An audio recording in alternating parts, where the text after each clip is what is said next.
পৃথিবীতে আর কোন নবী আসবেন না, তবে নবীদের কাজ বন্ধ হবে না। নবীদের কাজ করবে উলামায়ে কেরাম, নবীদের কাজ করবে যারা রাসূলের ওয়ারিস, নবীদের কাজ করবে হাফেজে কোরআন, আলেমে কোরআন। আমাদের বাংলাদেশে পীর মাশায়েখ আছে না নাই? আলেম ওলামা খতিব আছে না নাই? যখন কোনো অন্যায় হয় তাদের জবান থেকে প্রতিবাদের ভাষা আছে না না? প্রতিবাদ কেন করা হয়? সহিহ মুসলিমের হাদিসে বিশ্বনবী বলেছেন, সমাজে যখন কোনো অন্যায় অবিচার হয়, অন্যায় আর অবিচারের প্রতিবাদ করার মতো কোনো লোক যদি ওই সমাজে না থাকে, ওই সমাজটাকে আমি আযাব গজব আর মহামারী দিয়া ধ্বংস করে দেই। জোরে কর নাউযুবিল্লাহ। ধ্বংস কে করে? কে করে? একটা সময় ছিল, প্রতিবাদ ছিল। গ্রামের কোন যুবক যদি অন্যায় করত, পুরা গ্রামের মুরব্বীরা একসাথে হয়ে প্রতিবাদ করত, তাদের শাসন করত। আর এখন নিজের ছেলেকেও, নিজের ভাতিজাকেও শাসন করা যায় না, এমন অবিচার আমার সমাজগুলোতে আছে না না?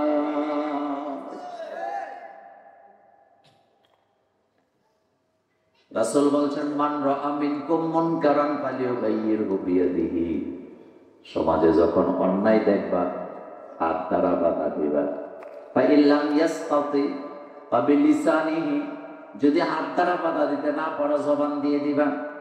যদি সেটাও না পারো, ফাবিকালবিহি, অন্তর থেকে সেটাকে ঘৃণা করো, অথবা অন্তর দিয়ে সেটাকে বন্ধ করার জন্য চেষ্টা করো। তাহলে বোঝা গেল প্রতিবাদ থেকে দূরে সরে যাওয়া যাবে না। হয় হাত দ্বারা, হাত দিয়ে না পারলে মুখ দ্বারা বলবে, মুখ দ্বারাও যদি বন্ধ করে দেয় বলাটা, তাহলে মনে মনে হইল ঘৃণা করার দরকার আছে না না? এটাই ঈমান। বলেন এটা কি? তবে মনে মনে ঘৃণা করাটা আযাফুল ঈমান বলা হয়েছে, এটা দুর্বল ঈমানের পরিচয়। সবল ঈমান হলো হাত দ্বারা বাধা দেওয়া, মুখ দ্বারা বাধা দেওয়া। আর দুর্বল ঈমান হলো মনে মনে কি করা? ঘৃণা অথবা পরিকল্পনা করা, যে এই থেকে সমাজকে কিভাবে রক্ষা করা। এই জন্যই আল্লাহ মুহাম্মদ সাল্লাল্লাহু আলাইহি ওয়াসাল্লাম উম্মতদেরকে বলেছেন, তোমরা হচ্ছ খায়রুল উম্মাহ উখরিজাত লিন-নাস। তোমাদেরকে বের করা হয়েছে যাতে করে তোমরা মানুষের কল্যাণে কাজ করতে পারো। আর এই মানুষগুলাকে মানুষ বানাবার জন্য কোরআন দিয়েছেন কে? আল্লাহ পাক। আসেন আগে তেলাওয়াত করি সূরাটা, তারপরে আলোচনা করব। আমার সাথে পড়েন, আউযু বিল্লাহি মিনাশ শাইতানির রাজীম, বিসমিল্লাহির রাহমানির রহিম। আর-রাহমান আল্লামাল কুরআন খালাকাল ইনসান আল্লামাহুল বায়ান। সূরার নাম সূরাতুল আর-রাহমান। আয়াত সংখ্যা ৭৮, রুকু সংখ্যা ৩। সূরাটা নাযিল হয়েছে মদিনায়। এই কোরআনুল কারীমের সূরা আছে কয়টা? ইন্নালিল্লাহ, কথা বলবেন। ১১৪। বলেন কয়টা? এই কোরআনে এমন একটা সূরা আছে যে সূরাটাকে কোরআনের মা বলা হয়। একবার যারা তেলাওয়াত করবে পুরা কোরআনের সওয়াব দেওয়া হয়। ওই সূরাটার নাম কি?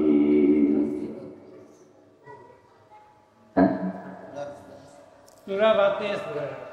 একবার পড়লে পুরা কোরআনের সওয়াব পাওয়া যায়। সূরার নাম কি? সূরাতুল। নামাজে কোন সূরা পড়া বাধ্যতামূলক? আলহামদু সূরা। বলেন না কি সূরা? একবার পড়লে পুরা কোরআনের সওয়াব আছে না নাই? কোরআনুল কারীমে এমন একটা সূরা আছে যে সূরাটাকে কোরআনের বাপ বলা হয়। এই সূরা যারা তেলাওয়াত করবে কবরে আযাব হবে না। কিয়ামতের দিন এই সূরা তাদেরকে সুপারিশ করে জান্নাতে পৌঁছায় দেবে। এই সূরার নাম কি বলতে পারবেন?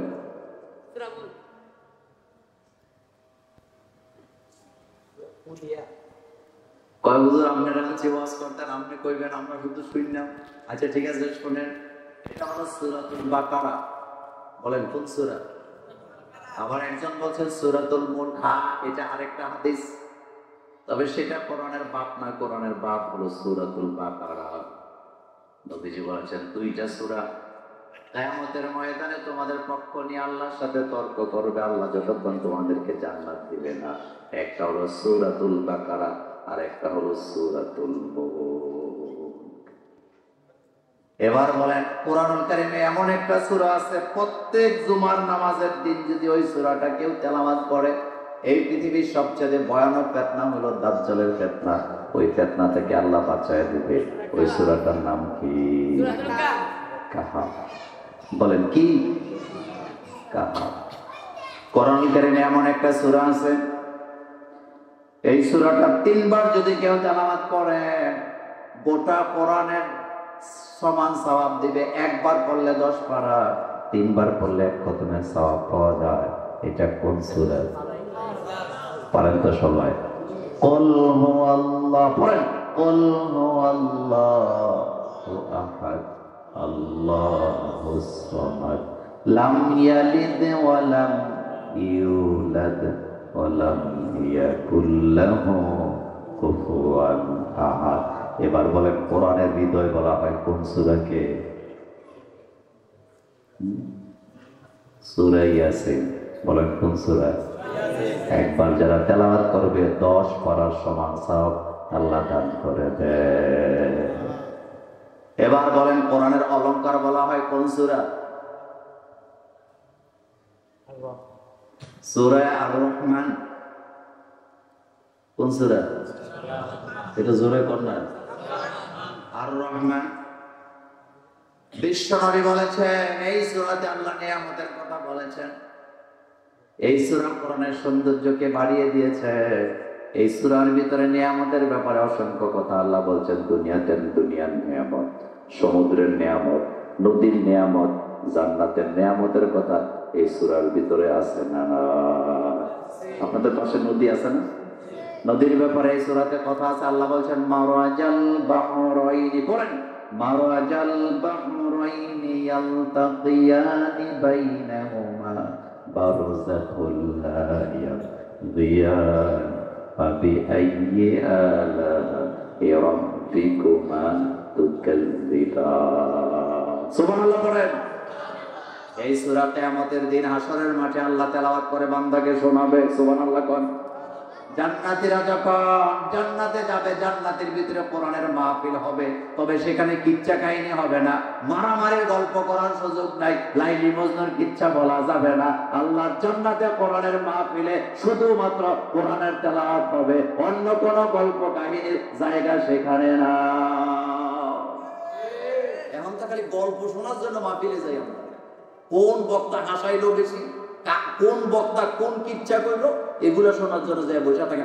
আল্লাহর নামে কসম করে বলে যায় কিচ্ছা কাহিনী শুনে কোনো লাভ নাই। কোরআন শুনবেন, কোরআনের তেলাওয়াত শুনবেন, প্রতি অক্ষরে 10 নেকি। কয় নাকি? মাহফিলে আইছি কিচ্ছা শুনতাম না, কোরআন শুনতাম। কোরআন শুনলে লাভ আছে না নাই? ঈমান বাড়ায় কে? আল্লাহ কোরআনেই বলেছেন ইন্নামাল মুমিনুনা আল্লাযীনা ইযা যুকিরাল্লাহু ওয়াজিলাত কুলুবুহুম ওয়া ইযা তুলিয়াত আলাইহিম আয়াতুহু যাদাতুহুম ঈমানা। আল্লাহ বললেন মুমিনরা যখন কোরআনের তেলাওয়াত করে তাদের হৃদয়গুলো আমার ভয়তে কম্পমান হয়ে যায়, আর আমার বান্দাদের কানে যখন কোরআনের আয়াত তেলাওয়াত করে শোনায় দেওয়া হয়, আমি আল্লাহ আমার বান্দাদের হৃদয়ের ঈমান আরো বাড়ায় দেই। সুবহানাল্লাহ। গান শুনলে গুনাহ আছে না নাই? গান আমার দেশে নাই, গান শুনি না মানুষ নাই। রাসূল বলছেন যারা বিশ্রী গান শুনে জাহান্নামের সীসা গলায় তাদের কান দিয়ে ঢেলে দেওয়া হবে। কি গলায়া? রাসূল বলছেন যারা গীবত করে তাদের জিহ্বাকে আগুনের কেচি দিয়ে কেটে দেওয়া হবে। কথা কি বুঝতেছেন? সেই বিশ্রী গান আমাদের বিয়া বাড়িতে আছে। বাংলাদেশের মুসলমানের বিয়ে হয় হিন্দুদের মতো। কিসের মতো? আচ্ছা আপনাদের এলাকায় বিয়ের মধ্যে পান কাটে? পান পান নাই? আমি দেখছি এই যে তিতাস এলাকায় পানের মধ্যে হলুদ দুব্বাগার দিয়া কোবায় কোবায় কাটে। আরেকজনের জায়গায় কয় কি কাটো, কয় বিয়ার জামাই বউ হারা কাটে। কি কাটে? চিন্তা করছেন। অথচ ঈমান আনার সময় বলেছি অল কাদরি খাইরিহি ওয়া শাররিহি মিনাল্লাহি তাআলা। আমার জীবনের ভালো মন্দ সবটা আসে কার পক্ষ থেকে? আল্লাহ ছাড়া কেউ ভালো করতে পারে না, মন্দ করতে পারে না। সেজন্য সব সময় প্রার্থনা করতে হবে কার কাছে? এই জন্য আমরা নামাজিরা বলি ইয়াকা না'বুদু ওয়া ইয়াকা নাস্তাঈন। আমরা সাহায্য চাই কার কাছে? আল্লাহ ছাড়া সাহায্য করার ক্ষমতা কারো নাই। আমাদেরকে খাবার দেয় কে? পানি দেয় কে? অক্সিজেন দেয় কে? তাহলে আসেন কোন সূরা থেকে কথা বলছিলাম মনে আছে তো? এবার বলেন তো সূরাটা কোন সূরা? আর রহমান। আয়াত কয়টা বলছিলাম?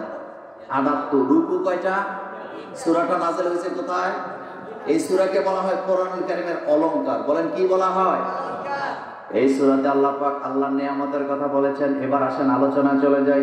আল্লাহ পাক বলেন আর রহমান আল্লামাল কোরআন খলাকাল ইনসান আল্লামাহুল বায়ান। প্রথম কথাটা আল্লাহ বলেন আর রহমান, যিনি দয়ালু।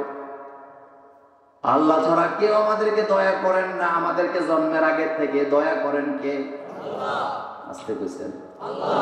আমরা মায়ের পেটে ছিলাম কি ছিলাম না? আল্লাহ কত দয়ালু।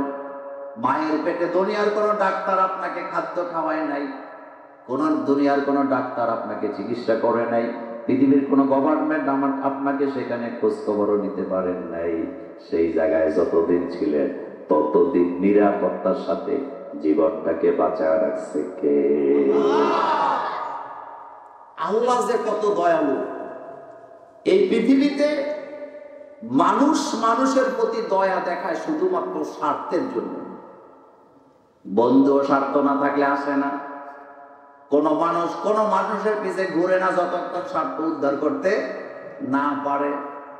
কিন্তু একমাত্র স্বার্থ ছাড়া আমাদেরকে লালন পালন করে, আমাদের প্রতি রহম করেন, তিনি কে? তিনি কত বড় দয়ালু বলে শেষ করা যাবে না। হযরত আবু হুরায়রা রাদিয়াল্লাহু তাআলা আনহু 3 দিন পর্যন্ত খাবার নাই, পেটের ক্ষুধায় শরীরটা কাঁপতেছে, রাস্তায় দাঁড়িয়ে আছেন। কাউকে দেখা যায় নাকি খাদ্যের কথা বলে তিনি খাবেন। হঠাৎ দেখতে পেলেন হযরতে আবু বকর সিদ্দিক রাদিয়াল্লাহু তাআলা আনহু আসতেছেন। তিনি দেখার পরে দাঁড়ায় গেছে, আসার পরে সালাম দিলেন। তিনি বললেন ফাঁসাকাও না, আমি হযরত আবু বকরের কাছে শিকায়ত করলাম, ইঙ্গিতে বললাম আমি ক্ষুধার্ত, 3 দিন পর্যন্ত খেতে পাই নাই, দুর্বল হয়ে গেছে, আপনি আমার জন্য খাবারের ব্যবস্থা করেন।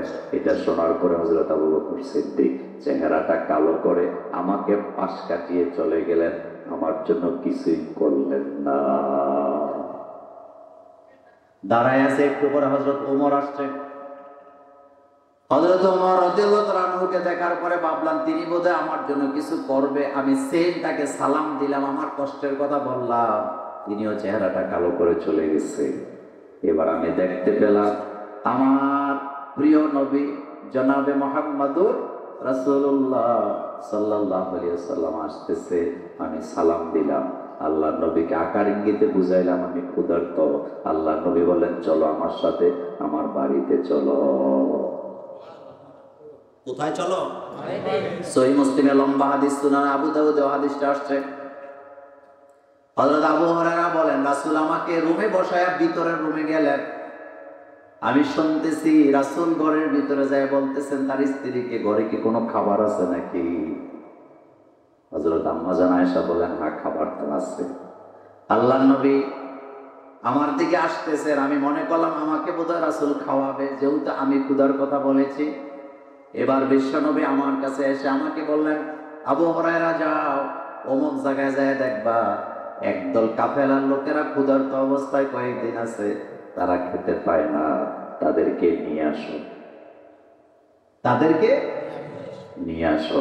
আমি দৌড় দিলাম, সেখানে গেলাম, তাদেরকে নিয়ে ঘরে আসলাম। আসার পরে রাসূল বললেন তাদেরকে বসতে দাও, আমি বসতে দিলাম। আল্লাহ রাসূল ঘরের ভিতরে যায়, তার ঘর থেকে এক বাটি দুধ নিয়ে আসছে। দুধ ছাড়া রাসূলের ঘরে ওই দিন কিছু ছিল না। আমি দুধের বাটির দিকে তাকালাম, আমার মনে মনে ভাবলাম, আহারে রাসূল এক বাটি দুধ নিয়ে আইছে, আমি 3 দিনের ক্ষুধার্ত, রাসূল আমাকেই বোধহয় খেতে দিবে। কিন্তু আল্লাহর নবী আমার হাতে বাটিটা দিয়া বললেন, আগে মেহমানদেরকে খেতে দাও। কাকে খেতে দাও? মেহমানকে আগে খাওয়ানো সুন্নত। কথা মনে থাকবে? ইসলামের 2টা জিনিস সৌন্দর্য, একটা হলো ততিমুত তোয়াম, আর একটা হলো তাকরাউস সালাম। রাসূল বলছেন মানুষকে খাওয়াবা, রাসূল বলেছেন তরকারি রান্না করার সময় ঝোলটা বাড়ায়া দাও যাতে প্রতিবেশীকে দিতে পারো। আর আমার দেশের মুসলমানেরা নিজের ঘরে পোলাও মুরগি খায়, নিজের আপন ভাইটা উপবাস ভালো খাবার পায় না, নিজের ভাইকে এক বাটি তরকারি দেয় না, এমন ডাকাত মার্কা ভাই আছে না? নাই? মিয়া সাহেব, রাসূল বলছেন যারা রক্তের সম্পর্ক ছিন্ন করে তারা আল্লাহর জান্নাতে যেতে পারবে না। 1 কোটি বার হজ করছেন, 10,000 বার উমরা করছেন, নিজের ভাইয়ের সাথে বোনের সাথে সম্পর্ক ছিন্ন করছেন, ফুফুদের সাথে সম্পর্ক ছিন্ন করেছেন, বিশ্ব নবী বলে গেছে এই লোকটা জান্নাতে যেতে পারবে না। রক্তের সম্পর্ক ছিন্নকারী জান্নাতে যাবে না।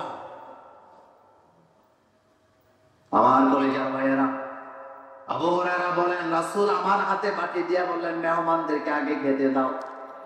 আমি মেহমানদের চেহারার দিকে তাকায় দেখলাম এক বাটি দুধ। চেহারার নমুনায় বোঝা যায় একাই বোধহয় পুরোটা খায় ফেলবে একজন, আমার ভাগে কিছু থাকবে না।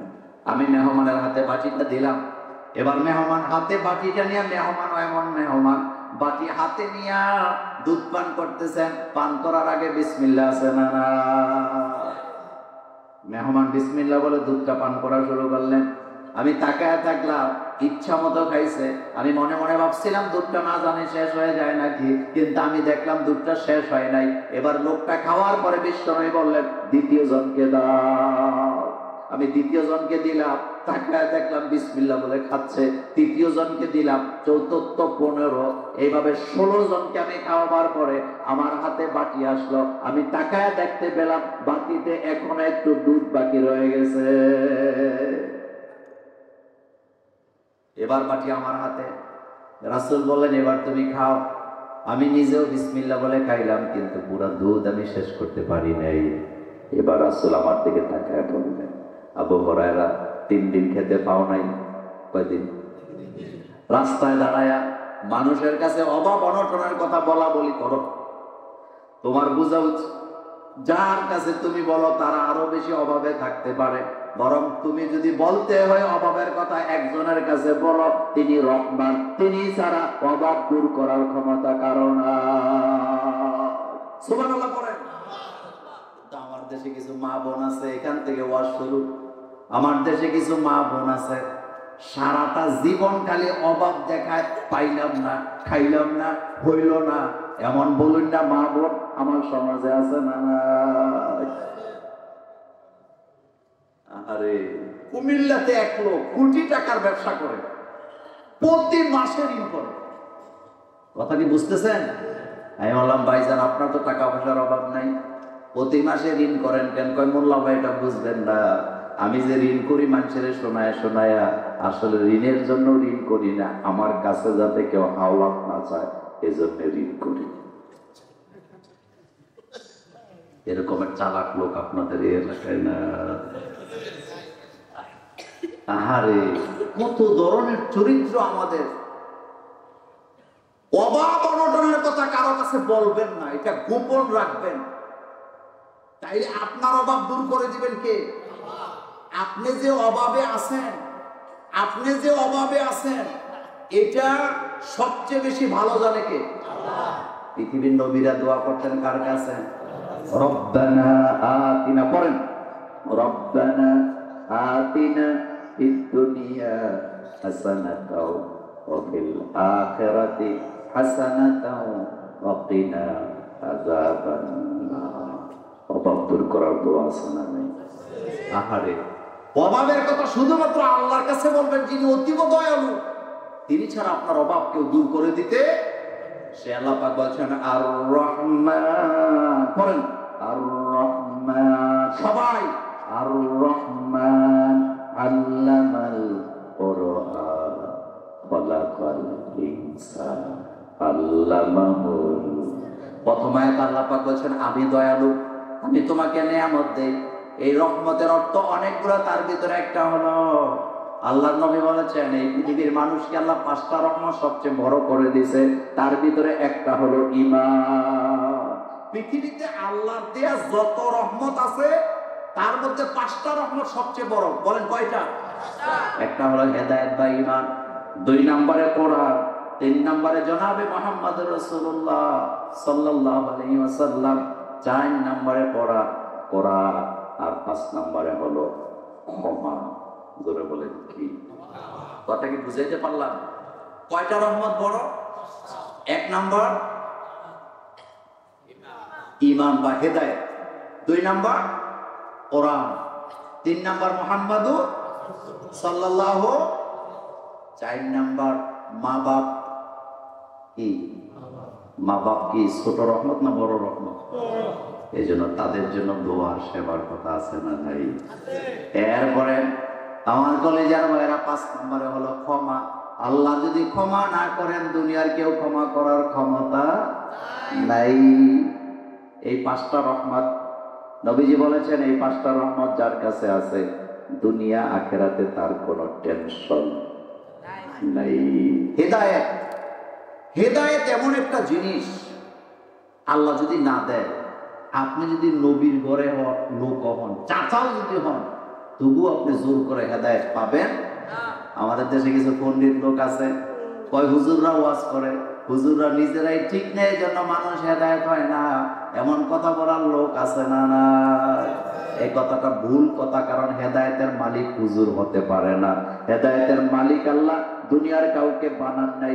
বিশ্ব নবীকে আল্লাহ বলেছেন ইন্নাকা লা তাহদি মান আহবাবতা ওয়ালাকিন্নাল্লাহা ইয়াহদি মান ইয়াশা। হাবিব আপনি চাইলেই কাউকে ভালোবেসে হেদায়েত দিতে পারবেন না। হেদায়েতের মালিক আমি আল্লাহ, যার কারণে রাসূল তার আপন চাচা আবু তালিবকেও হেদায়েত দিতে পারে না।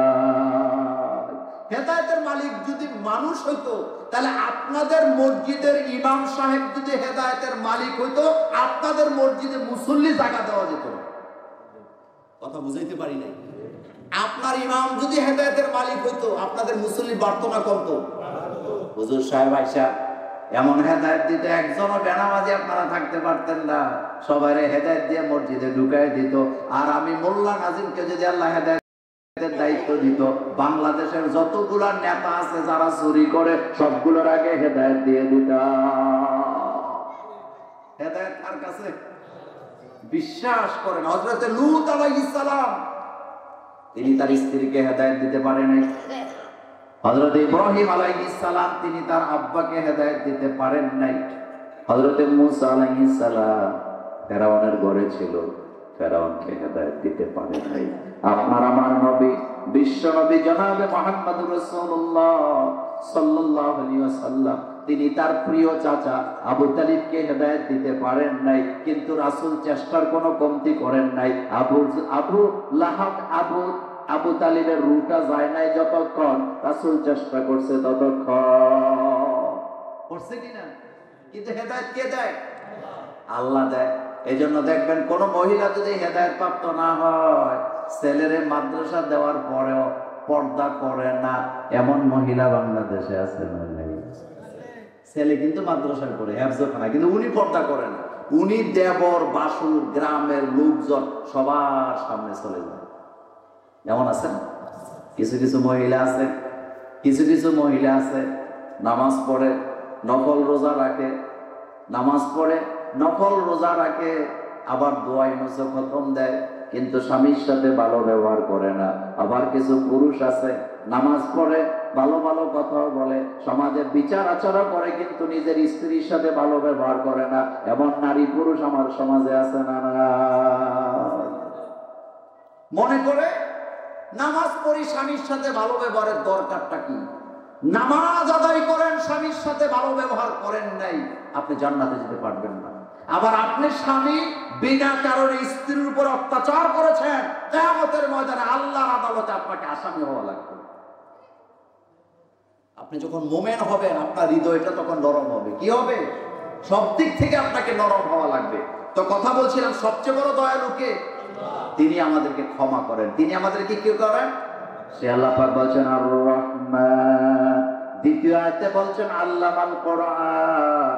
কোরআন আমি আল্লাহ শিক্ষা দেই। কোরআন শিখায় কে? বিশ্বাস করেন দুনিয়ার মোল্লা মৌলবীরা আমাদেরকে কোরআন শিখায় নাই। আল্লাহ বলছে আমি কোরআন শিখাই। আল্লামাল কোরআন, আমি কোরআন শিক্ষা দেই। তাইলে বোঝা গেল কোরআনের ভিতরে যতগুলো আয়াত আছে, কোরআনের যত আইন কানুন আছে, এগুলা মোল্লাদের বানানো আইন কানুন না। এই আইন কানুন সবগুলা আমার দেয়ার, আমার আল্লাহর দেয়া। এটা যদি না মানে ঈমান চলে যাওয়ার সম্ভাবনা আছে না? আল্লাহ বলতেছেন আল্লামাল কোরআন, কোরআন আমি শিখাই। কোরআন কে শিখায়? আল্লাহ শিখায়। এখন আপনারা একটু জবাব দিবেন, এই কোরআনের ভিতরে নামাজ কায়েমের কথা আছে না নাই? কত জোরে কোন না?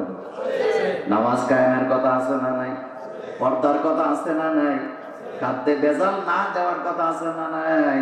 সুদ না খাওয়ার কথা আছে না নাই? ন্যায় বিচার করার কথা আছে না নাই?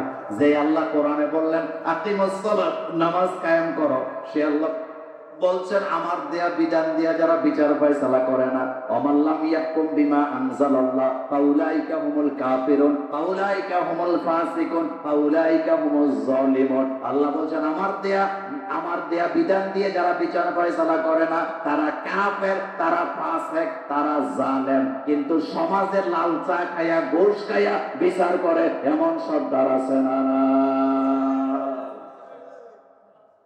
যারা সমাজে বিচার করেন তাদেরকে বলা হচ্ছে জিল্লুল্লাহ, আল্লাহর ছায়া।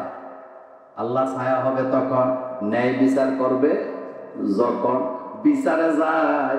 যাওয়ার পরে প্রথমে যায় ঘোষণা দেয় আমরা যে বিচার করবো মানবি কিনা ক।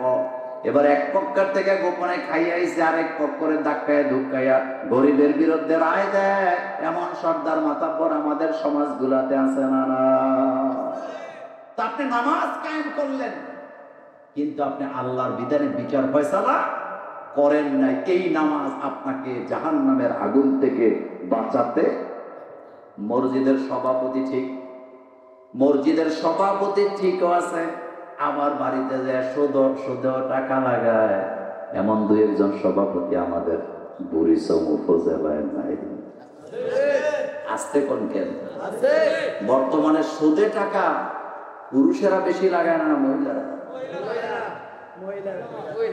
সকালবেলা ভজন নাই, ঘুমের থেকে উঠতে গুড়গুড় হয়ে যাই যায়, জিগায় কই যান, কিস্তি তুলতাম। কিস্তি শব্দটার সাথে সুদ জড়িত। কিস্তি শব্দের সাথে কি? আর যারা এগুলা দেয় তারাও সালাদ কম না, এগুলো নারীদেরকে দেয়, পুরুষদেরকে দেয় না। সুদ খাওয়া হালাল না হারাম? আমি সুদেরও আসলে আজকে করবো না, কিন্তু আপনাকে বলি আল্লাহ পাক বলছেন এই কোরআন হাল্লাল্লাহুল বাইআ ওয়া হারামার রিবা। এই পৃথিবীতে আপনি নামাজ পড়েন নাই, গুনাহ হবে ঠিক, কিন্তু 70টা গুনাহ হবে না। আপনি পর্দা করেন নাই, গুনাহ হবে ঠিক, কিন্তু 70টা গুনাহ হবে না। কিন্তু আপনি সুদ খাবেন, একটা পাপের কারণে 70টা গুনাহ, 70 প্রকারের অপরাধ হবে। বুখারী মুসলিমের হাদিসে আসছে রাসূল কারীম সাল্লাল্লাহু আলাইহি সাল্লাম মেরাজের সময় জাহান্নাম যখন সফর করছিলেন তিনি দেখতে পেলেন একটা রক্তের খাল। খাল বুঝেন তো? রক্তের খালের ভিতরে একটা লোক সাঁতরায় সাঁতরায় একবার এদিকে আসে একবার এদিকে যায়। ওইদিকে একজন ফেরেশতা পাথর নিয়ে দাঁড়ানো, এই করে একজন ফেরেশতা পাথর নিয়ে দাঁড়ানো। এবার ওই লোকটা যখন এদিকে আসে আল্লাহর ফেরেশতা ওই বড় পাথরটা দিয়া এমন জোরে তার মুখে আর নাকের মধ্যে আঘাত করে ফিঙ্কি দিয়ে রক্তগুলা ছিটকে যায়, লোকটার মুখটা থেতলে যায়। এত জোরে চিৎকার দেয়, চিৎকারের আওয়াজে জাহান্নাম থরথর করে কাঁপে। এবার লোকটা ওই পাশে যেতে চায়, ওই পারের ফেরেশতা আবার তাকে পাথর মারে, আবার এদিকে আসে। আল্লাহর নবী বললেন জিবরাইল এত ভয়ানক শাস্তি হচ্ছে, এটা কিসের পাপের শাস্তি? জিবরাইল আমিন বললেন ইয়া রাসূলুল্লাহ সাল্লাল্লাহু আলাইহি সাল্লাম, আপনার উম্মতের ভিতরে যারা সুদ খাবে এভাবেই শাস্তি দেওয়া হবে, এভাবেই শাস্তি দেওয়া হবে। আপনি চিন্তা করেন, আল্লাহর দেয়া শাস্তি আমরা কি সহ্য করতে পারবো? কিছু কিছু মানুষ আছে, আরে মরার পরে কি হবো দেখুন, এরকম নাফরমান আছে না নাই? বেটা মরার পরে একটা ফেরেশতার একটা আঙ্গুলের চাপ নেওয়ার ক্ষমতা তোমার নেই। ফেরেশতাদেরকে বলা হয় শাদীদুল কুওয়া। জিবরাইল আমিনের ব্যাপারে বলা হয়েছে, জিবরাইল আমিন যখন কাউমে লূতকে উল্টায় দেওয়ার জন্য আসলেন, জিবরাইল আমিন বললেন, আল্লাহ এখানে তো কিছু ভালো মানুষ আছে।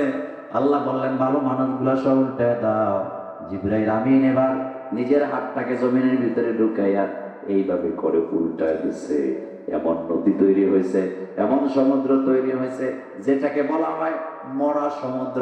কিয়ামত পর্যন্ত ওই সমুদ্রের ভিতরে মানুষ যখন শোয়, মানুষগুলা ডুবে যায় না, বেঁচে থাকে। কিয়ামত পর্যন্ত ওই নদীর পাড়ে বাড়িঘর হওয়ার কোনো সম্ভাবনা না।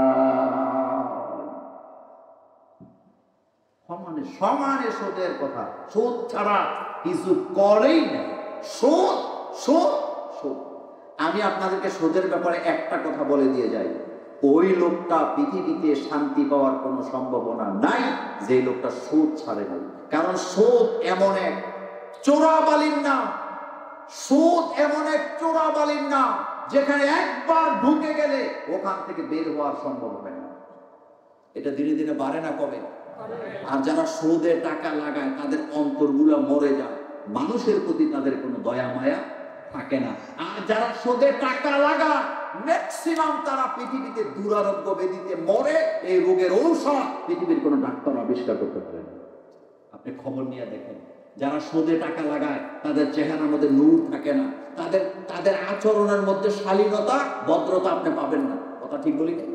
সুদে যারা টাকা লাগায় তাদের আচরণ বলতে কোনো জিনিস আছে না। তার আচরণের থেকে পাগলা কুত্তার গন্ধ আসে। পাগলা কুত্তা যেমন গেউ গেউ করে, এতে সুদে টাকা লাগাইতে লাগাইতে যার তার লাগে লাইগা যায়, লজ্জায় ভয়ে তার সাথে কেউ ঝগড়াও করে না। এই রকমের সাক্ষ্য আমার সমাজগুলোতে আছে না? এই শিক্ষা দেন কোরআন। এই শিক্ষা কে দেয়? কোরআন। কোরআন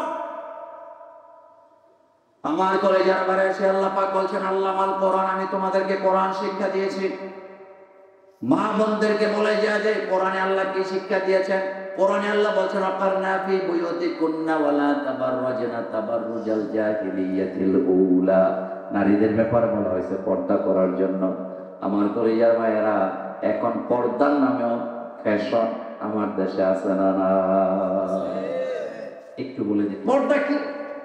আমাদের দেশের মহিলারা, ম্যাক্সিমাম মহিলা মনে করে যে পর্দা হলো আমি কংসনগর বাজারে যাব, কুমিল্লা যাব, ঘর থেকে একটা বোরকা পরবো, যাব, এটা দিয়ে আসবো। কিন্তু যতক্ষণ বাড়িতে থাকবো, পাড়া প্রতিবেশী, দেবর, বাসু, ননদের বউ, কি ননদের স্বামী, এরপরে কি দেবর, দেবরের উমর, দেবরের তুমর, সবার সামনে আমি যেতে পারবো। এই যাওয়া যায় আমাদের সমাজে আছে না নাই? কোন মহিলা যদি ননদের স্বামীর সামনে না যায়, শ্বশুর শাশুড়ি সমানে ঝগড়া লাগে।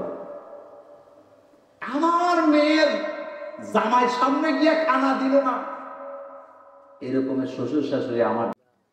আর রাস্তা দিয়ে যাওয়ার সময় এই বাড়িতে এই বাড়িতে উকি মারে, এমন সুপাবলিক আমাদের এই বুড়িচং জেলায়, উপজেলায় নাই। কথা আসতে করবে না কেন? আছে না নাই?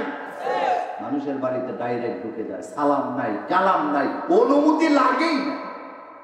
এটা কি পর্দা হইছে? আমার কলেজের ভাইয়েরা, বিশ্ব নবী মা আয়েশা সিদ্দিকা রাদিয়াল্লাহু তাআলা আনহার পাশে বসা বিশ্ব নবীর অন্ধ সাহাবা উম্মে মাকতুম রাদিয়াল্লাহু তাআলা আনহা আল্লাহর রাসূলের গৃহে প্রবেশ করলেন। মা আয়েশা সেখান থেকে উঠে চলে যায় নাই। আল্লাহর নবী বললেন, আয়েশা তুমি এখান থেকে চলে গেলা না কেন? মা আয়েশা বলেন, হুজুর তো অন্ধ মানুষ, সেজন্য আমি এখানে দাঁড়ায় আছি। আল্লাহর নবী বললেন, সে অন্ধ কিন্তু তুমি অন্ধ নও। এই হাদিস আমাদেরকে কি শিক্ষা দিচ্ছেন? এই হাদিস আমাদেরকে শিখাচ্ছেন অন্ধ লোকের সামনেও নারীরা দাঁড়াতে পারবে না।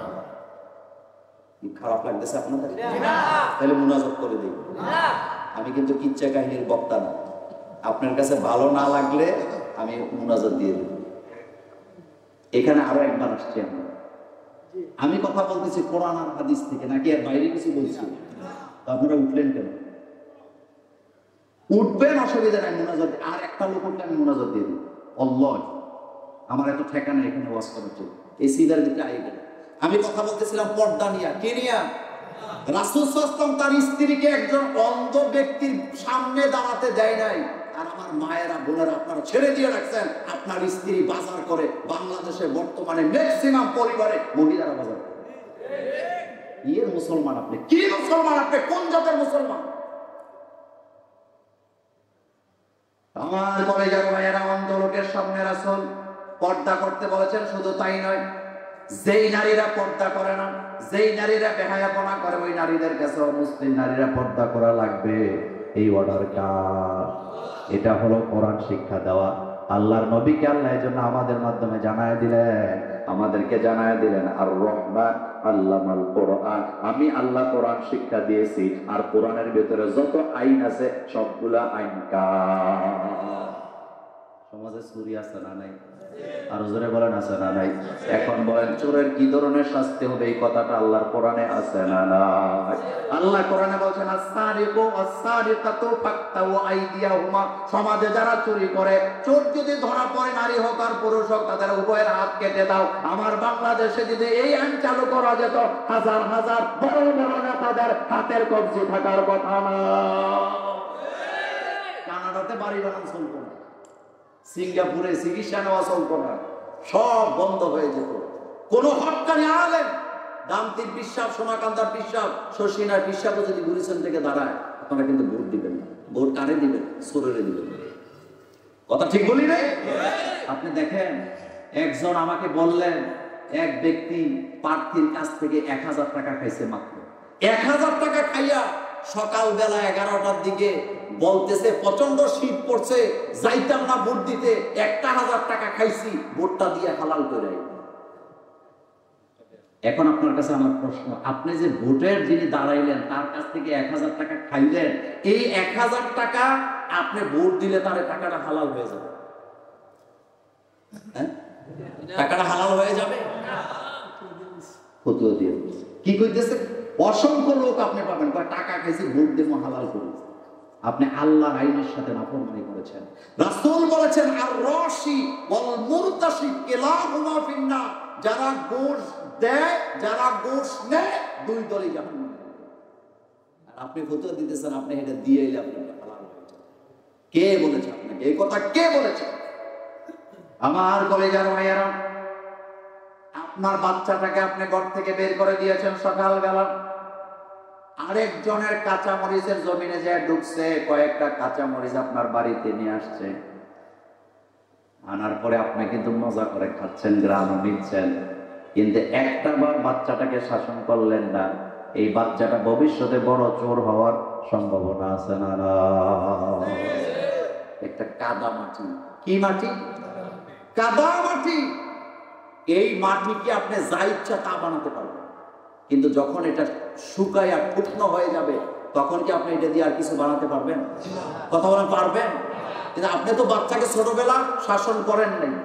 আজকে অমুকের বাড়ির পেঁপে চুরি করলো, গতকালকে অমুকের গাছ থেকে বড়ই নিয়ে আসলো, পরশুদিন অমুকের জমি থেকে ধনিয়া পাতা নিয়ে আসলো, মরিচ নিয়ে আসলো, আপনি শাসন করেন নাই। এই ছেলেটা যখন ভবিষ্যতে বড় হবে, আস্তে আস্তে বড় চোর হওয়ার সম্ভাবনা আছে না নাই? রাসূল কারীম সাল্লাল্লাহু আলাইহি সাল্লাম তখন মক্কার প্রেসিডেন্ট। সোজা কথা নয়, রাসূল প্রেসিডেন্ট, রাষ্ট্র চালাচ্ছেন রাসূল। নবী শুধু দাওয়াত খাইতে আসে নাই, রাষ্ট্র চালাইতে আসছেন। রাসূল তখন প্রেসিডেন্ট, রাষ্ট্র চালায়। কার আইন দিয়া? কুরাইশ বংশের। রাসূলের বংশের নাম কি? কুরাইশ বংশের চোর ধরা পড়ল, মহিলা চোর। কি চোর? মহিলা চোর, নাম ফাতেমা। আমার কলেজের ভাইয়েরা, রাসূল বিচারের রায় দিলে আগামী দিন তার হাতের কবজি কাটা হবে। ওসামা বিন যায়েদ, এই কুরাইশের লোকেরা দায়িত্ব দিয়েছে, ওসামা যাও, রাসূলুল্লাহ সাল্লাল্লাহু আলাইহি সাল্লামকে বলো, এটা তো রাসূলের বংশের মেয়ে, এই মেয়েটার হাত কাটা গেলে কিয়ামত পর্যন্ত কুরাইশ বংশের লোকেরা বলবে রাসূলুল্লাহ সাল্লাল্লাহু আলাইহি ওয়াসাল্লামের বংশের একজন নারী কুরাইশ বংশের মেয়ে চুরিতে ধরা পড়ে হাত কাটা গেছে। এটা কুরাইশ বংশের জন্য চুনকালি লাগে, লাঞ্ছনা লাগে। রাসূলকে বলো কুরাইশ বংশের মেয়ে হিসাবে তার হাতটা যেন কাটা না হয়, তারা যেন রাসূল ছেড়ে দেয়। রাসূল একটা আসনে বসা ছিলেন, ওসামা বিন যায়েদ সেখানে যে রাসূলকে বললেন মুহাম্মদ সাল্লাল্লাহু আলাইহি ওয়াসাল্লাম কুরাইশ বংশের মেয়ে চুরিতে ধরা পড়ছে, উচ্চ বংশ, আপনি যদি তার হাত কেটে দেন কিয়ামত পর্যন্ত এই কথাটা লোকদের মুখে মুখে থাকবে কুরাইশ বংশের একটা মেয়ে চুরিতে ধরা পড়ে হাত হারাইছে। রাসূল তাকে কি ক্ষমা করে দেওয়া যায় না? রাসূলুল্লাহ সাল্লাল্লাহু আলাইহি ওয়াসাল্লাম বসা থেকে দাঁড়িয়ে চিৎকার দিয়ে বললেন, ওসামা বিন যায়েদ, তোমরা কি আমাকে আল্লাহর আইনের উপরে কথা বলতেছো? তোমরা কি আল্লাহর আইনের বিরুদ্ধে কথা বলতেছো? আল্লাহর জাতের কসম করে বলি, এটা তো কুরাইশ বংশের মেয়ে চুরিতে ধরা পড়ছে, আমি হাত কাটতে যাব, কিন্তু আমার নিজের মেয়ে ফাতেমা যদি চুরি করতেন, আল্লাহর কসম আমার নিজের মেয়ের হাত আমি কেটে দিতাম। চুরি এত মারাত্মক অপরাধ, চুরি এত মারাত্মক অপরাধ। আপনার ছেলেটা আপনার পকেটে যেদিন চুরি করছে, আপনি সেদিন তাকে কঠিন শাসন করা উচিত ছিল, কারণ আপনার পকেটে চুরি করতে করতে তার হাতটা ছোট হবে না লম্বা হবে? এটা কার কথা? আমার কলেজের ভাই আল্লাহ পাক বলেন, আল্লাহ মাল কোরআন, আমি কোরআন শেখাই। আমাদের সমাজে জিনা ব্যভিচার আছে না নাই? এই যে মোবাইল, এই মোবাইলের মাধ্যমে পরকীয়া আছে না নাই? আপনারা যারা মুরব্বী আছেন বলেন, আজ থেকে 50 বছর আগে এত পরকীয়া, একজনের বউ আরেকজনের লইয়া ভাগ্যে যাওয়ার এত ঘটনা জীবনে দেখছেন নি আপনারা? কিন্তু এখন কম না বেশি? শ্বশুর পুত্রবধূর লইয়া ভাগ্যে যায়। আপনি নৈতিকতা কোন জায়গায় গেছে? কোন জায়গায় গেছে? শ্বশুর তার পুত্রবধূর দিকে নজর দিতে পারে বড়জন নিজের মেয়ের মতো। আর সেই শ্বশুর যখন পুত্রবধূর দিকে কুনজর দেয়, বুঝতে হবে এটা মানুষ নাই, এটা মনুষ্যত্ব হারাইছে। এজন্য কোরআন বলছে, আয-যানিয়াতু ওয়াজ-যানি ফাজলিদু কুল্লা ওয়াহিদিন মিনহুমা মিয়াতা জালদা।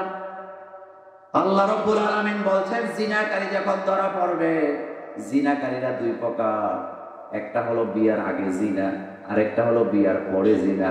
বিয়ার আগে অবিবাহিত ছেলে মেয়ে যদি জিনায় ধরা পড়ে, সাক্ষী যদি পাওয়া যায়, তাদেরকে 1 বছরের জন্য দেশ থেকে বের করে দিতে হবে, দেশান্তর করে দিতে হবে।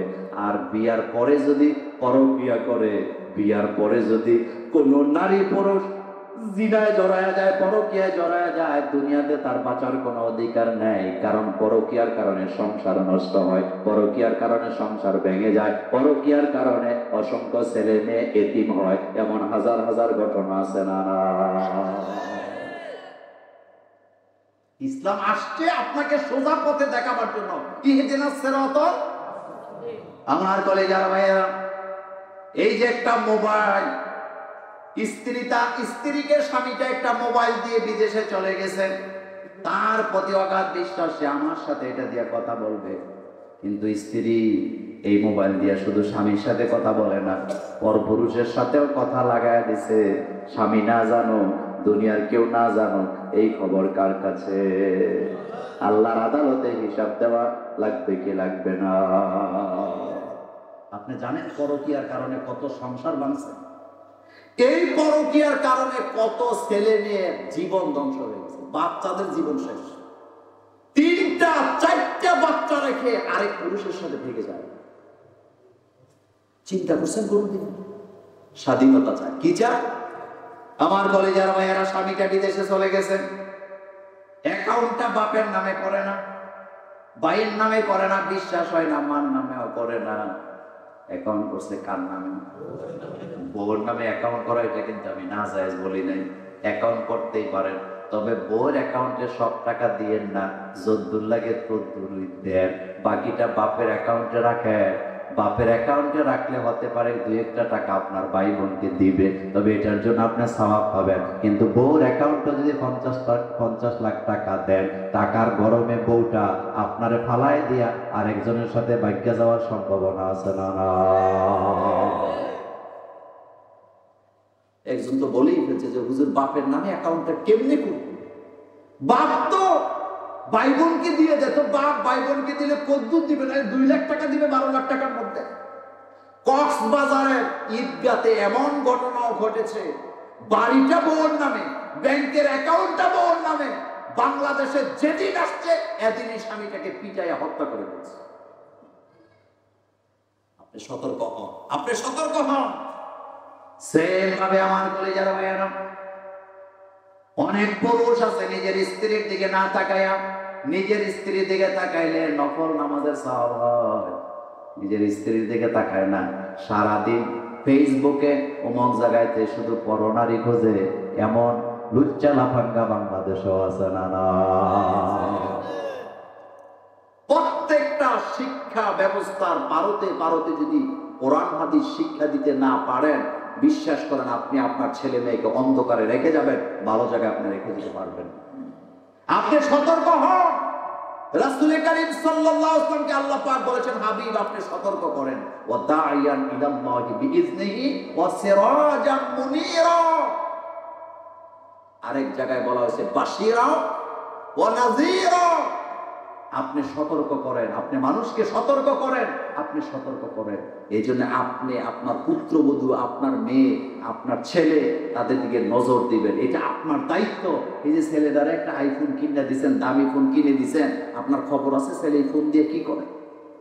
এই যে মোবাইল, এই মোবাইলের কোনো দোষ নাই। এই মোবাইলের ভিতরে ভালো জিনিসও আছে, খারাপ জিনিসও। এই যে আমরা আলেম ওলামা, আগে আমরা লেখাপড়া করার জন্য কোন একটা হাদিস দেখার জন্য কিতাব কাটতে হতো, কিতাবের পর কিতাব। এখন কিচ্ছু লাগে না, হাদিস জানার জন্য মোবাইলটাই যথেষ্ট। মোবাইলের ভিতরে সহিহ হাদিস কোনটা, হাসান কোনটা, জয়ীফ কোনটা, সব সার্চ দিলে আসে কি আসে না? চলে আসে। এই জন্য বললাম, তাহলে কোরআন আমাদেরকে কে শিখাইছে? আল্লাহ পাক বলছেন আর রহমান আল্লামাল কোরআন। এরপরে আল্লাহ পাক বলছেন খলাকাল ইনসান, আমি মানুষ বানাইছি। আল্লাহ রাব্বুল আলামিন বলছেন ইয়া আইয়ুহাল ইনসান, এটি আমার শেষ পয়েন্টের কথা। আমরা মানুষ, বলেন আমরা কি? কোন সন্দেহ আছে? আল্লাহ পাক বলছেন ইয়া আইয়ুহাল ইনসানু মা গাররাকা বিরাব্বিকাল কারীম। ও দুনিয়ার মানুষেরা, কোন জিনিস তোমাকে তোমার রবের কাছ থেকে, আল্লাহর কাছ থেকে দূরে সরায়া দিল? কোন জিনিস তোমাকে দূরে সরায়া রাখছে? ভালো একটা দামি বিদেশি কম্বল পাইয়া, নরম বিছানা পাইয়া, ফজরের আজান হয়, রবের সাথে সাক্ষাৎ না কইরা দিনের 8টা-9টা পর্যন্ত বালিশ কামড়ায় পড়া থাকে, এমন মানুষ আমার সমাজে আছে না? না। আপনি আপনার বিবেককে প্রশ্ন করেন। আপনি যে রাতের বেলা ঘুমাইছিলেন, আল্লাহ ইচ্ছা করলে আপনাকে ঘুমের ভিতরে মৃত্যু দিয়ে দিতে পারত, আপনাকে আল্লাহ ইচ্ছা করলে মরণ দিয়ে দিতে পারত। খেলার মাঠে মানুষ মরে না? কথা আসতে কোন কেন? খেলার মাঠে মানুষ মরে না? বক্তৃতার সময় মানুষ মারা যায় না? এমনকি রঙ্গমঞ্চে গান গাইতেছে, এই অবস্থায় মানুষ মারা যায় কি যায় না? কেন যায়? কারণ মৃত্যু আল্লাহ এভাবেই রাখছেন। আল্লাহ পাক বলেন মৃত্যু থেকে লুকায়া থাকার, পালায়া থাকার কোনো সুযোগ নাই। আমার কলেজের ভাইয়েরা, ফজরের আজান হয়, আজান তাকে জাগাতে পারে না। এই যে আমার আগের বক্তব্য কথাগুলো বলে গেছেন, হাইয়া আলাস সালাহ বলে বলে ডাকা হচ্ছে, কিন্তু নামাজের জন্য আমি বাইর হচ্ছি না। দামি কম্বল পাইছি। একটা সময় এদেশের লোকেরা কাপড় দিয়া কাঁথা সেলাইয়া ওই কাঁথা গায়ে দিয়া শীত কাটাইছে, আর এখন ঘরে ঘরে বিদেশি কম্বল আছে না? বিদেশি কম্বল পাইছেন ঠিক, কিন্তু আল্লাহকে আপনি পান নাই। আল্লাহকে যদি পাইতেন, তাইলে এই বিদেশি কম্বল আপনাকে ফজরের নামাজের সময় বিছানায় আটকায় রাখতে পারত না। হযরত আলী রাদিয়াল্লাহু তাআলা আনহুর এই হাদিস আপনারাও জানেন। রাসূল বললেন, আলী তুমি জান্নাতি। অমুক জন, হযরত আলী বললেন তাইলে তো নামাজের দরকার নেই, আজকের থেকে আর এশার নামাজে আসবে না। রাসূল যায় দেখেন এশার নামাজে সবার আগে হযরত আলীর সামনে একটা পারে বসে। রাসূল বললেন তুমি না বললা আসবা না? কয় হুজুর শুকরিয়া করতে আইছি। সুবহানাল্লাহ। বাইজে কি করতে আসছি? তবে ফজরের নামাজে নাও আসতে পারি। এবার ফজরের জামাতে রাসূল যায় দেখেন আলীর সামনের কাতারে, সালাম ফিরাবেন। সালাম ফিরিয়া দোয়া দুরূদ শেষ করে রাসূল জিজ্ঞেস করলেন তুমি না বলছিলা ফজরের জামাতে আসবা না, আসলা কেন? এবার হযরত আলী হাসি দিয়া বলেন, ইয়া রাসূলুল্লাহ সাল্লাল্লাহু আলাইহি ওয়াসাল্লাম, যে আল্লাহ আমাকে জান্নাতি বলে ঘোষণা দিয়েছে, মৃত্যু পর্যন্ত শুকরিয়া করলে শেষ হবে না, এইজন্য শুকরিয়া আদায় করতে চাই নামাজের মাধ্যমে। আপনি গরিব ছিলেন, আপনার ছেলে দুইটা বিদেশে গেছে, গরিব থাকা অবস্থায় দোয়া দুরুদ সব আপনার ঠিক ছিল, নামাজে আপনাকে পাওয়া গেছে। এখন টাকাওয়ালা হইছে, মসজিদেও দান করেন না, জামাতেও যায় না, এমন বাংলাদেশে মুসল্লি আছে না নাই? আগে টাকা ছিল না, দেওয়ার মন আছে, এখন টাকা হয়েছে, মনটা কি উল্টে গেছে, এখন আর দেয় না। এরকমের মানুষ সমাজে নাই। আমার কলেজের ভাইয়েরা, আগে লোকেরা মাসে একবার মুরগির গোশত খেতে পায় না, এখন প্রতিদিনই মুরগির গোশত খায়। আগে কিন্তু ফজরের জামাতে লোক বেশি হইতো, এখন গ্রামের মসজিদ গুলাতে ফজরের জামাতে লোক কম না বেশি? আপনার আশ্চর্য হবেন, বর্তমানে শহরের মসজিদ গুলাতে ফজরের জামাতে মুসল্লি বেশি হয়, গ্রামের চেয়ে বেশি হয়। এটা কি সত্য না মিথ্যা? আপনি বিশ্বাস না করলে শহরে বেড়াইতে গিয়ে আপনি ফজরের নামাজ মসজিদে যেয়ে দেখবেন, ফজরের নামাজে শহরের লোকরা যদি বেশি যেতে পারে, আমরা গ্রামের লোকের আরো বেশি যাওয়া দরকার। রাসূল কারীম সাল্লাল্লাহু আলাইহি সাল্লাম বলেছেন, ফজরের নামাজ পড়ো, কোরআন তেলাওয়াত করে কাজে লেগে যাও। তিরমিজির হাদিসে রাসূল বলেছেন, সকাল বেলার 1 ঘন্টার কাজ দুপুর বেলা 3 ঘন্টার চাইতে আরো বেশি বারাকা পাওয়া যায়। এই কথা বলেছেন মুহাম্মদ সাল্লাল্লাহু। আচ্ছা আপনারা বলেন তো, সকাল বেলার কাজে বরকত বেশি না দুপুর বেলা? কথা আসতে কোন কেন? তো সকাল বেলা তো কাজ তারাই করবে যারা ফজরের সময় জাগবে। আল্লাহ রাব্বুল আলামিন বলেন, আকিমিস সালাতা লিদুনুকিশ শামসি ইলা ওয়াসাতিল লাইলি ওয়া কুরআনাল ফাজরি ইন্না কুরআনাল ফাজরি কানা মাশহুদা।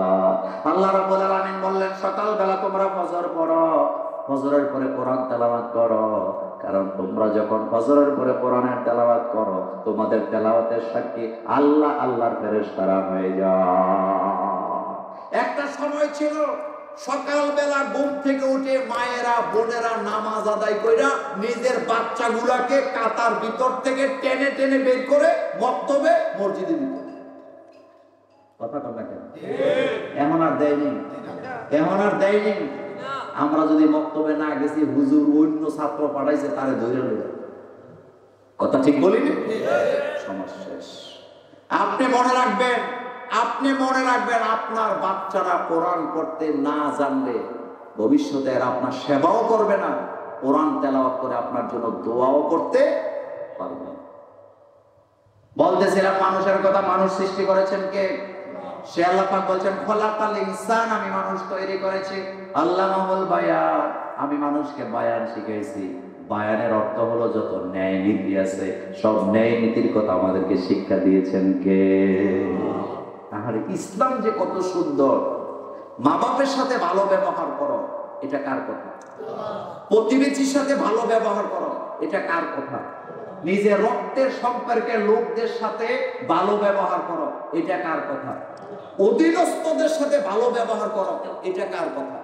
হযরত ওমর রাদিয়াল্লাহু তাআলা আনহু বলছেন, হযরত ওমর রাদিয়াল্লাহু তাআলা আনহু বলেছেন, তুমি যে তোমার বাড়িতে কেউ যদি কাজকর্ম করে, তুমি যারে দিয়ে কাজ করাও, তার গায়ের গামটা শুকাবার আগে তুমি তার পাওনাটা দাও। আর রাসূলুল্লাহ সাল্লাল্লাহু আলাইহি ওয়াসাল্লাম বলেছেন, কিয়ামতের ময়দানে যারা লোকদেরকে দিয়া কাজ করাইয়া পয়সা ঠিকমতো দেয় নাই, আল্লাহ কিয়ামতে তাদের চেহারা থেকে তাকাবে না, তাদেরকে আল্লাহ ক্ষমা করবে না। বদুল্লে দিয়া, মাটি কাটাইয়া, রিকশা দিয়া আইয়া ভাড়া দেয় না, টাকা দেয় না, 6 মাস ঘুরায়, এরকমের মানুষ আমাদের সমাজগুলোতে নেই। হ্যাঁ, রাসূল বলছেন, যারা মানুষকে কাটায় কিন্তু তার প্রাপ্য দেয় না, কিয়ামতের ময়দানে আল্লাহ তার চেহারার দিকে রহমতের নজর দিয়া তাকাবে না, তাকে আল্লাহ ক্ষমা করবে না। চিন্তা করে তো আপনি, সর্বশেষ কথা, মানুষ কে বানাইছে? বায়ান কে শিখাইছে? এই যে আপনি দেখেন, মেয়ের হক দেয় না, বাইকে ঠকা, বাই হইয়া বাইর থেকে কিভাবে বেশি নিতে পারবে, এই প্রতিযোগিতা আমাদের মধ্যে আছে না? আরে ভাই, আপনি বাপের থেকে যদ্দুর পাইছেন, আপনি আলহামদুলিল্লাহ বলবেন। এমনও ভাই আছে, চলে বলে কৌশলে আরেক ভাই দলিল পত্র বুঝে না বলে এতে গোপনে ভিন্ন হওয়ার আগে যৌথ জমি থেকে 10-20 শতক জায়গা গোপনে বিক্রি করে দেয়, এমন চোর বাটপার আমাদের সমাজগুলোতে নেই। পুরাটাই রয়ে যাবে, কথা ঠিক না? বাপের জমি থেকে 1 শতক জমি আপনি গোপনে বিক্রি করার অধিকার আপনার নাই। এটার জন্য কিয়ামতে আল্লাহর আদালতে আপনাকে আসামি হওয়া। বিশ্বনবী মদিনায় ক্ষমতায় গেলেন, সর্বপ্রথম যে কাজগুলো করলেন তার ভিতরে একটা ছিল, আল্লাহর নবী বললেন কোন মানুষের রাস্তা বাধা দেওয়া যাবে না, সমস্ত মানুষের জন্য রাস্তা উন্মুক্ত করে দাও। আর আমার দেশে ভাই হইয়া ভাইয়ের জন্য রাস্তা বন্ধ করে, চাচা জেডা হইয়া বাতিজাদের জন্য, বাতিজা হইয়া চাচা জেডা রাস্তা বন্ধ করে বাঁশ দিয়া আটকায়া দেয়, এমন চোর বাটপার আমার সমাজে আছে না? না, আপনি মানুষের রাস্তা বন্ধ করে দিছেন বাঁশ দিয়া, আল্লাহ আপনার জান্নাতের রাস্তা বন্ধ করে দিবে। রাসূল সাল্লাল্লাহু আলাইহি ওয়াসাল্লাম বলেছেন, কেউ যদি মানুষের জন্য রাস্তা খুলে দেয়, আল্লাহ তার জন্য জান্নাতের রাস্তা খুলে দেয়। এখন যারা বাঁশ দিয়া, কেউ দিছে কিনা জানি না, কিন্তু যেই ব্যক্তি বাঁশ দিয়া অন্যের রাস্তা বছরের পর বছর বন্ধ করে রাখছে, মোল্লা নাজিমের এই ওয়াজ কি ওনার কাছে ভালো লাগবে? কথা আসতে বলেন, কেন ভালো লাগবে? ওটা এই ওয়াজগুলা কার? এই কথাগুলা কোথায় আছে? কোরআনে আছে, কোরআনে আছে, কোরআনে আছে। আশ্চর্য হয়ে যায় আমরা, আমাদের দেশের লোকেরা ইবাদত বুঝে না। ইবাদত মানে মনে করে তসবিহ ছড়া, পাঞ্জাবি আর মসজিদ। না, আপনি এই যে ব্যবসা করেন, ব্যবসার মধ্যে ইবাদত নাই? আপনি একজনকে ঠকায় দিলেন, আপনি পাট বিক্রি করবেন, পানি দিয়ে ওজন বাড়ায় দিলেন, আপনি দুধ বিক্রি করবেন, আপনি দুধের মধ্যে পানি মিশিয়ে দিলেন, তো এইটা আল্লাহর নাফরমানি এখানে আছে না? আপনি যদি প্রকৃত দুধ বিক্রি করতেন, আপনাকে সওয়াব দিত কে? ঈদের বাজার, দুধের দাম বাড়ে না কমে? বাড়ে না কমে? 100-150 টাকা কেজি দুধ যখন গাভী থেকে বের করছে, দেখে 3 কেজি হয় না, 1 পল। কয় পোয়া? চিন্তা করতেছে 100 টাকা কেজি, একটা পোয়ার জন্য 300 টাকার নোটটা মিলানো যাবে না, দরকার নাই এদিক সেদিক তাকায়া এবার 1 পট পানি দিয়া 2.5 কেজিকে 3 কেজি বানায়, এমন মুসল্লি আমার সমাজে আছে না? না, আল্লাহ আপনাকে এমনি এমনি ছেড়ে দিলে, টাকা হাওলাত নিলে আর ফোনই ধরে না। কথা তো না, টাকা হাওলাত নিলে ও না ধরে না। কিরে ফোন কই? কয় ব্যাটারি চার্জ নেই। আসলে ব্যাটারিতে চার্জ আছে, তার উদ্দেশ্য বেশি একটা, সে কিভাবে মানুষকে ঠকাবে এই চিন্তায় সারাদিন ঘুরে, কিভাবে মানুষকে ঠকানো যায় এই চিন্তায় ঘুরে। সর্বশেষ কথা, গীবত আমাদের মধ্যে আছে না নাই? যারা গীবত করে তারা মরা মরা মানুষের গোশত খায়, যারা গীবত করে তারা মরা মানুষের গোশত খায়। আপনি চিন্তা করেন তো কত বড় মারাত্মক। আমি নিশ্চিত আমাকে আপনাকে যদি শোয়াইয়া গলার মধ্যে ছুরিও লাগায়, আপনি কিন্তু মরা মানুষের মাংস খাবেন না। অথচ অহরহ গীবত চলে কি চলে না? অমুকের ফুট গলা না, অমুকের মেয়ে ভালো না, অমুকে ভালো না, তমুকে ভালো না। আরে ভাই, আপনি নিজে ভালো না, আপনি নিজের দোষ আপনি নিজে দেখেন। রাসূল বলছেন, মোমেন তো তারা যারা নিজের দোষ নিজে তালাশ করে, আগে আগে নিজের দোষটা তালাশ করবেন। এরপরে সমাজে কিছু কিছু মাতাব্বর আছে, তিনি ইচ্ছা করলে সমাজের ঝগড়াঝাটিটা মিঠাই দিতে পারে, কিন্তু ইচ্ছা করে মিঠাই না। আছে রাসূল কারীম সাল্লাল্লাহু আলাইহি সাল্লাম বলেছেন, ইতিকাফ করো, ইতিকাফে যে সওয়াব পাওয়া যায়, 2 জন ভাইয়ের মধ্যে ঝগড়া মিঠাই দিলে সেম সওয়াব পাওয়া যায়। এখানে ইবাদত আছে না নাই? আসুন সমাজটাকে ঠিক রাখি, নিজেরা ঠিক থাকি, 5 ওয়াক্ত নামাজ জামাতের সাথে পড়ি, নাফরমানি ছাড়ি। এক কথায় অন্তত আমাদের দ্বারা যেন কোনো গুনাহ না হয়, মৃত্যু পর্যন্ত সতর্ক থাকার দরকার আছে না নাই? আল্লাহ আমাদের সকলকে কবুল করুক। আল্লাহুম্মা সাল্লি আলা সাইয়্যিদিনা মুহাম্মাদিন নাবিয়্যিল উম্মিয়্যি ওয়া আলিহি ওয়া আসহাবিহি আজমাইন। আল্লাহুম্মা আমিন। রব্বানা যালামনা আনফুসানা ওয়া ইল্লাম তাগফির লানা ওয়া তারহামনা লানাকুনান্না মিনাল খাসিরিন। রব্বানা আতিনা ফিদ দুনিয়া হাসানাতাও ওয়া ফিল আখিরাতি হাসানাতাও ওয়া কিনা আযাবান নার। রব্বুল আলামিন রামচন্দ্রপুর দুলামিয়া হাজীবাড়ি যুব সমাজ ও প্রবাসীদের উদ্যোগে 8ম বার্ষিক তাফসীরুল কোরআনের মাহফিল শেষ করে তোমার দরবারে হাত তুলেছি। মেহেরবানি করে কোরআনের মাহফিল কবুল করে নাও। আমাদের দোয়া, দরুদ ও সালাম, কোরআনের তেলাওয়াত দয়া করে সোনার মদিনায় পৌঁছে দাও। তাম পৃথিবীর মাটির নিচে যত আম্বিয়াই কেরাম, সাহাবাই কেরাম, সোহাদাই কেরাম, সিদ্দিকিন, সলিহিন, আকাবেরিদ্দিন, উলামায়ে মুতাকাদ্দিমিন, মুতাআখিরিন, সলফে সলিহিন, মুমিন মুমিনা শুয়ে আছেন, সকলের রহমার করে পৌঁছে দাও। আমাদের মুরব্বী, আমাদের উস্তাদ, আমাদের দাদা দাদি, নানা নানি, আত্মীয় স্বজন, পাড়া প্রতিবেশী থেকে যারাই কবরে চলে গেছে তাদের কবর জান্নাতের বাগান বানায়া দাও। রব্বিরহামহুমা কামা রব্বায়ানি সগীরা। আল্লাহ দয়া করে এই এলাকার সকল কবরের আযাব মাফ করে দাও। এই গ্রামের যত সাদাদের ওরা মুরব্বী আছে, মুরব্বীদের জীবনের গুনাহ ক্ষমা করে দাও। সিদ্দিক আকবর, আবু বকর রাদিয়াল্লাহু তাআলা আনহুর মতো কবুল করে নাও। আল্লাহ এই এলাকায় আমার যত মা বোন আছে, মা বোনদের জীবনের গুনাহ ক্ষমা করে দাও। মা বোন গুলাকে নামাজি বানাও, পর্দায় থাকার তৌফিক দান করো। আল্লাহ যাদের ছেলে মেয়ে নেই, ছেলে মেয়ে দান করে দাও। যাদের ছেলে মেয়েরা কথা শোনে না তাদেরকে হেদায়েত দান করো। আজকের মাহফিলে কলেজের যুবকরা এসেছেন, যুবকদের জীবনের গুনাহ ক্ষমা করে দাও। যুবকগুলাকে বেলাল আর কাব্বাবের মতো কবুল করে নাও। এই এলাকায় যতগুলা মসজিদ আছে, ইমাম আছে, খতিব আছে, দয়া করে তাদের রিজিকের অভাব দূর করে দাও। এই প্যান্ডেল, লাইটিং, মাইকিং যারা দিলেন, ব্যবসায় বারাকা দান করে দাও। আগামী দিন মহিলা সমাবেশ হবে, আল্লাহ দোয়া করি সেই সমাবেশকে তুমি কবুল করো। রব্বুল আলামিন যত আলেম ওলামারা কথা বলেছেন, আলেমদের কণ্ঠকে হেফাজত করো। আয় আল্লাহ আজকের মাহফিলে কথা বলেছেন মাওলানা ওমর ফারুক নোমানী ভাই, কথা বলেছেন মাওলানা মুফতি হুসাইন আহমদ, এম শরীফুল ইসলাম সরকার, মাওলানা আল আমিন সিদ্দিকী কথা বলেছেন। আল্লাহ দয়া করে তুমি তাদের কণ্ঠকে সারা বাংলাদেশে ছড়ায় দাও। আল্লাহ আমাদের প্রধান অতিথির বাচ্চা অসুস্থ, তাকে তুমি সুস্থতা দান করে দাও। বাচ্চু মিয়া, মোস্তফা কামাল ভাই সহ যারা কষ্ট করে এই মাহফিল কোরআনের আয়োজন করলে, দয়া করে তাদেরকে ক্ষমা করো। এই গ্রামের যত মসজিদ আছে, যারা জায়গা দিয়েছেন মসজিদের জন্য, তাদের মা বাপের জন্য জান্নাতে ঘর বানায় দাও। আল্লাহ 5 ওয়াক্ত নামাজ জামাতে পড়ার তৌফিক দান করো। হালাল পথে চলার তৌফিক দান করো। সুদ থেকে বাঁচার তৌফিক দান করো। আল্লাহ যে অপরাধের কারণে জাহান্নামে যাওয়া লাগবে, সেই অপরাধ থেকে আমাদেরকে মুক্ত করে দাও। পেছনের জীবনের গুনাহ মাফ করে দাও। ভবিষ্যতে হেদায়েতের পথে চলতে পারি সেই তৌফিক দান করো। আমাদের ছেলেমেয়েগুলিকে কোরআনের জন্য কবুল করো। এই মাহফিল প্রতি বছর করতে পারে সেই তৌফিক দান করে দাও। মক্কা মদিনায় বারবার যাওয়ার তৌফিক দাও। বিশ্ব নবীকে স্বপ্নে দেখায় দাও। আল্লাহ জানি না কার জন্য সাদা কাপড় আর কাপড় তৈরি হয়ে বাজারে চলে আসছে, জানি না কার জন্য মসজিদের খাটিয়াটা অপেক্ষা করছে। যেদিন দুনিয়া থেকে বিদায় নেব, জবানে পড়ায় দিও লা ইলাহা ইল্লাল্লাহু মুহাম্মাদুর রাসূলুল্লাহ সাল্লাল্লাহু আলাইহি ওয়াসাল্লাম।